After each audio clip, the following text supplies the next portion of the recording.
Saudara-saudari pencinta insan yang terkasih, salam jumpa lagi di hari Jumat 4 Februari 2022. Kita akan merenungkan Injil Markus bab 6 ayat 14 sampai 29. Mari kita mendengarkan bacaan Injil ini dengan penuh hikmat.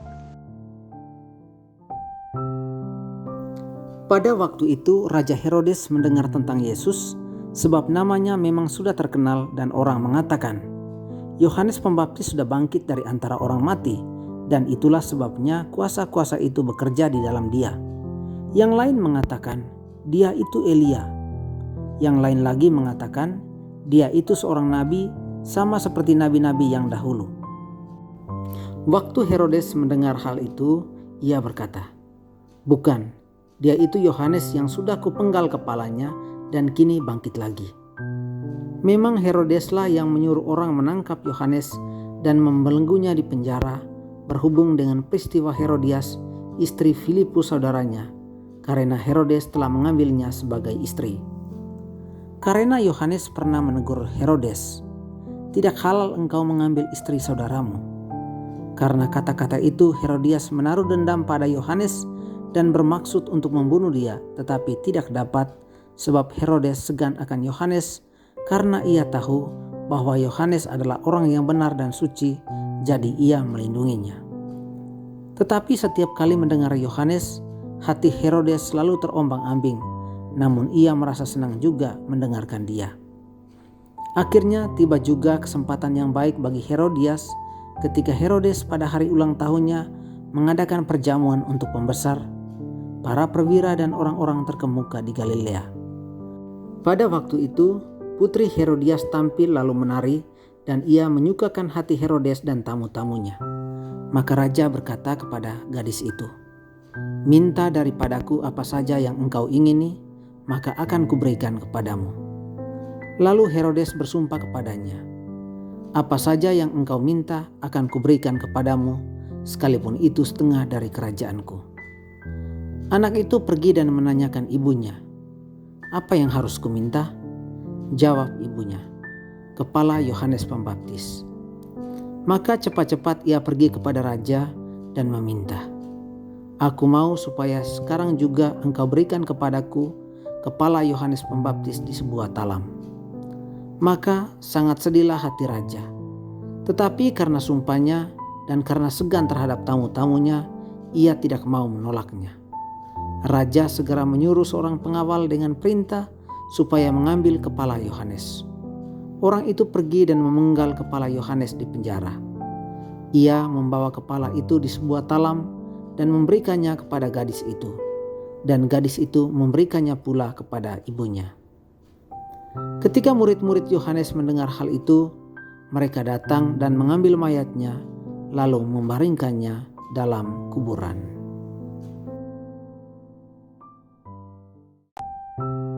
Saudara-saudari pencinta insan yang terkasih, Injil hari ini dimulai dengan berita tentang tampilnya Yesus dengan penuh kuasa di tengah publik. Raja Herodes mendengar berita itu dan mengira bahwa itu Yohanes Pembaptis yang telah ia penggal kepalanya.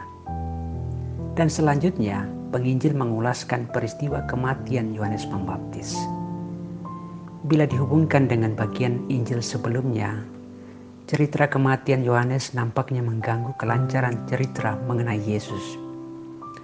Namun rupanya penginjil menyajikan cerita itu di sini untuk mempersiapkan jemaatnya bagi kematian Yesus.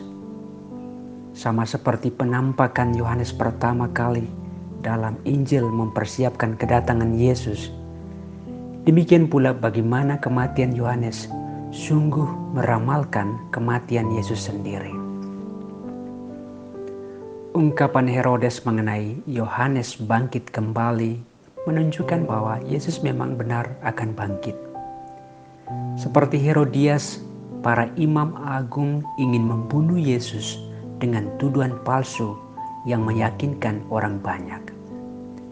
Seperti Herodes, Pilatus memerintahkan Yesus dihukum mati, meskipun ia tidak tahu apa kejahatan Yesus. Akhirnya seperti para murid Yohanes, Yusuf Arimatea, seorang pengikut Yesus, akan mengambil jenazah Yesus dan menguburkannya. Hubungan kematian Yohanes dan kematian Yesus adalah kematian demi kebenaran. Saudara-saudari pencinta insan yang terkasih, inti pesan Injil hari ini adalah bagaimana menjadi nabi keadilan, kebenaran, dan kasih di zaman ini. Raja Herodes segan akan Yohanes, tetapi ia tidak bisa melepaskan diri dari keangkuhan dan kekuasaan.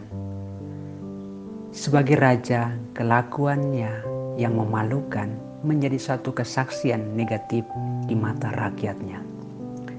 Yohanes yang tampil bicara tentang kebenaran menegur Herodes. Maka terpaksa Yohanes harus menerima resiko dibunuh sebagai nabi. Para nabi Perjanjian Lama juga sering mengalami penderitaan dan penolakan karena mengkritik para raja agar mereka bisa memimpin rakyat dengan benar dan bijaksana. Yesus sang Nabi Agung akhirnya disalibkan.